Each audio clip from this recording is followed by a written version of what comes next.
Oh, almost forgot to tell you my biggest children's ministry disaster. Well, there's two big ones, but this is one of my two biggest children's ministry disasters of all time. So we're doing these skits, and I've got different people coming in, and so I'm always kind of the father figure of this group. I was the guy that, that everybody kind of revolved around, and I never got to play any of the fun skits. I was called Paul or Bubba McCoy. That was my character in this country-themed thing we had going on in children's church. And so I thought, I want to play kind of a fun skit. So I developed an alternate character. And I told my workers, here's what's going to happen.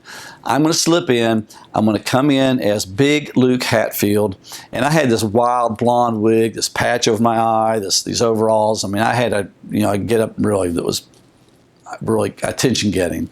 And so about at the appropriate time, I kicked the back door in, and I came in, and I was intense. I kicked that door open, and I was looking for Bubba, my other character, So I kicked the door open, and I said, "Where's Bubba?" Real loud like that. Well, first of all, two 6-year-old girls went running, screaming out of the room.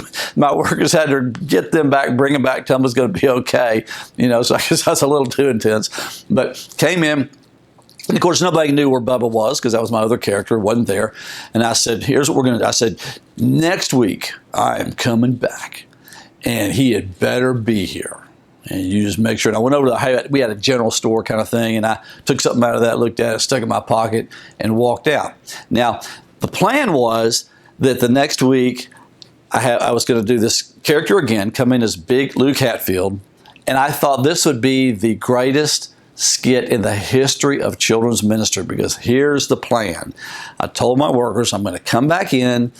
I'm going to again look for Bubba, who's not going to be there. I'm going to step off the platform, fall down, pretend to hurt my leg. You all are going to pray over me and then share the gospel with me.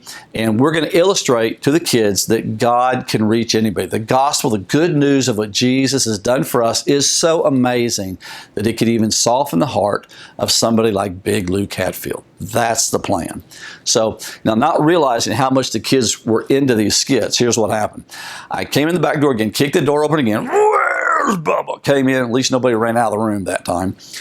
Stepped on the stage, talked to my workers on the stage. Part of the praise band was up there. They didn't know where Bubba was. Stepped off the stage just as we had planned, fell down, pretended to hurt my leg, and never saw coming what happened next.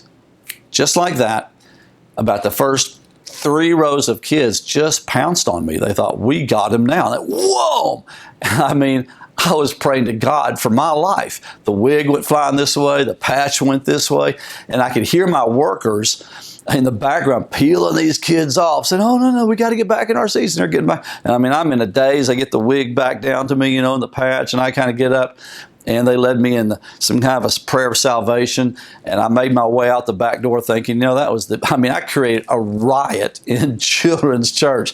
Biggest disaster I've ever heard of in children's ministry. So I was kind of down about that. But, I found out later the kids, they thought it was great. They went home and told their parents, that mean man came back in again this week, but we got him, yeah. So kids can really get into these skits even more sometimes than we expect. So anyway, that's what happened.